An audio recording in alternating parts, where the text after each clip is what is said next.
Hello friends, welcome back to my channel. তো তোমরা সবাই কেমন আছো? আশা করছি খুব ভালো আছো। আমিও ভীষণ ভালো আছি। তো সকাল সকাল আজকে নতুন ভিডিও নিয়ে চলে আসলাম। আর এখন সকালবেলাতে আমার মাম্মামকে দিয়ে ভিডিওটা শুরু করলাম। তো কি বলো তো, আগে যখন তোমাদের দাদা ভাইয়ের সঙ্গে আমার বিয়ে হয় তার পরই না আমার বাড়িতে মানে শ্বশুরবাড়িতে একা একা থাকতে খুব কষ্ট হতো। বিয়ের আগেও তখনও চলে যেত কাজে, তখন মন খারাপ করতো, কিন্তু বিয়ের পরে যেন মন খারাপটা দ্বিগুণ হয়ে গিয়েছিল। আর এখন সকালবেলা ঘুম থেকে উঠে আমার মামার মুখটা দেখলে পরে আমার সব কিছু আমি ভুলে যাই। তো এই একটা সুবিধা, বাচ্চা হয়ে যাওয়ার পর না কষ্ট অনেক কিছু ভুলে থাকা যায়। তো এখন সেটা উপলব্ধি করছি। আগে সবাই বলতো যে দেখবি যখন একটা বেবি হয়ে যাবে তখন দেখবি সব কিছু ঠিকঠাক হয়ে যাবে। আর এখন সেটা নিজেকে দিয়েই আমি বুঝতে পারছি।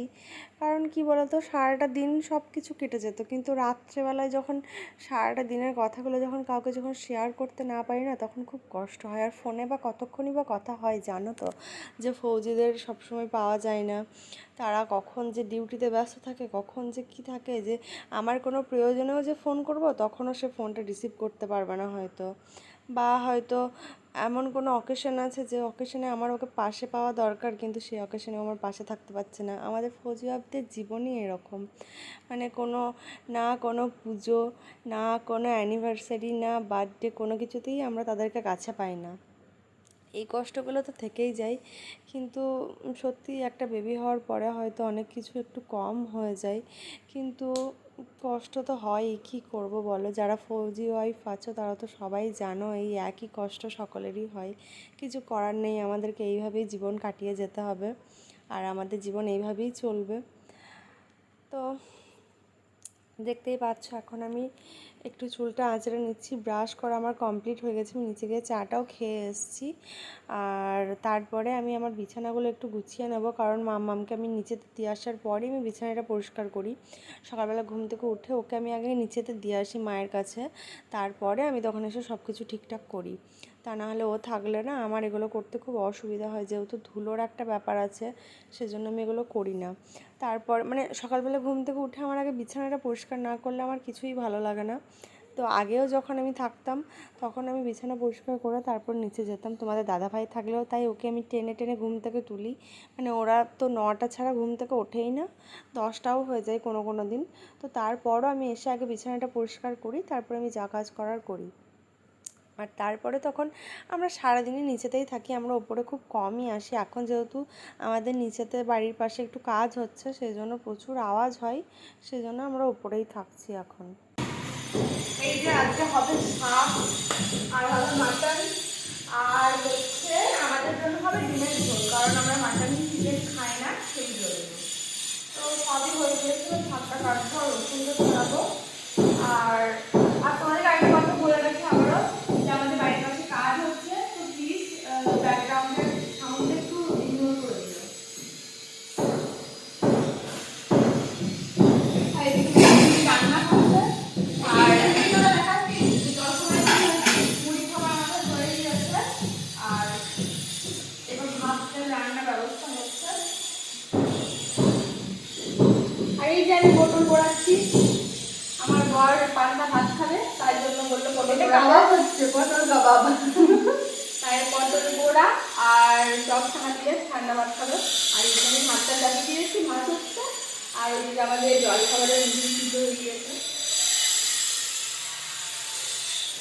আর এই যে আমার পটল পোড়ানো কমপ্লিট হয়ে গেছে, আমি এখন শাড়ি নিচ্ছি। শাড়ি নিয়ে আমার বর চলে এসছে, আমার বরকে দেবো। আর ওইদিকে আমার যাকে বললাম পেঁয়াজ লঙ্কা কেটে দিতে, ও পেঁয়াজ লঙ্কা কেটে দিচ্ছে। তোমরা হয়তো ভাববে যে দুটো পটল পোড়া, কারণ আমরা কেউ খাবো না, শুধু আমার বরই খাবে। আর আমি না সবার সঙ্গে একটু মিলেমিশে থাকতে বেশি পছন্দ করি। মানে আমি ছোটো থেকে একা একা বড় হয়েছি, আমার বাড়িতে আমি একাই মেয়ে।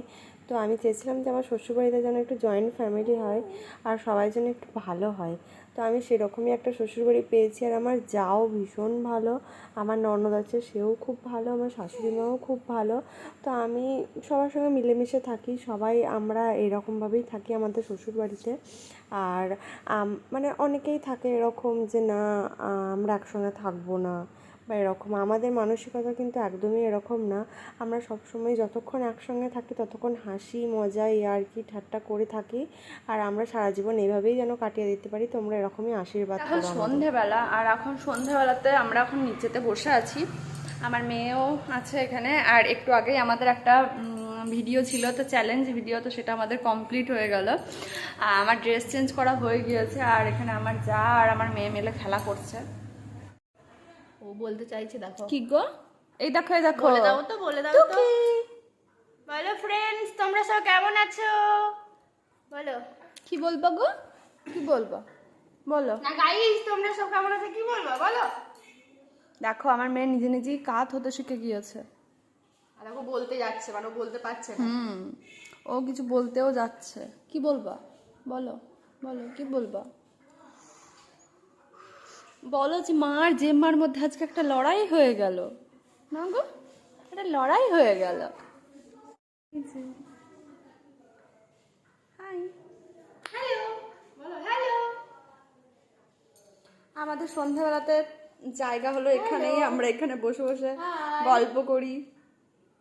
হ্যাঁ, প্রত্যেকদিন সন্ধ্যাবেলায় হ্যাঁ, শুধু সন্ধ্যাবেলা না, সকালেও আমরা এখানেই বসে থাকি। বেশিরভাগ টাইম সারাটা দিন আমরা সকাল থেকে এখানেই থাকি, মানে নিচেই একটা থাকি, হ্যাঁ নিচেতে থাকি। আর শুধুমাত্র ওই রাত্রেবেলা শোয়ার সময় একবার উপরে যাই, আর দুপুরের টাইমটা একবার উপরে যাই। তো দেখো আমার মেয়ে কি বলবে। ও বলছে, দেখো উ করে ও বলছে। কি বলছো তুমি? বলো, তুমি বলো। বলো আমি এখানে সারাদিন থাকি। বলো, বলো আমিও সারাদিন এখানেই থাকি মাদের সাথে। বলে দাও। বলো সারাদিন আমি এখানে শুয়ে থাকি, আর যে মা আর আমার মা আমাকে কোলে করে নিয়ে বেড়ায়, গল্প করে, তারপরে খেলা দেয়। বলো। দেখো মুখ নড়িয়ে কিছু বলতে চাইছে বাচ্চা। আর এই যে এখন রাত্রে আমরা শুতে যাব, তাও দেখো আমার মেয়ের চোখে ঘুম নেই। এখন রাত 11টা বাজছে, তবুও ও খেলা করেই যাচ্ছে। মানে ওকে আমি জোর করে যতক্ষণ না ঘুম পাড়াবো ও ঘুমাবে না। তো এখন আমি ওকে উপরে নিয়ে যাবো, ও নিচেতেই আছে এখনও। তো উপরে নিয়ে গিয়ে ওকে আমি জোর করে ঘুম পাড়াবো। আর ভিডিওটা আজকে আমি এখানেই শেষ করছি। তোমাদের আমার ভিডিও যদি ভালো লেগে থাকে তো please like comment share and subscribe করে দিও। তো চলো আজকের মতো ভিডিওটা এখানেই শেষ করছি। তো বাই, গুড নাইট সবাইকে, দেখা হচ্ছে আবার নেক্সট ভিডিওতে।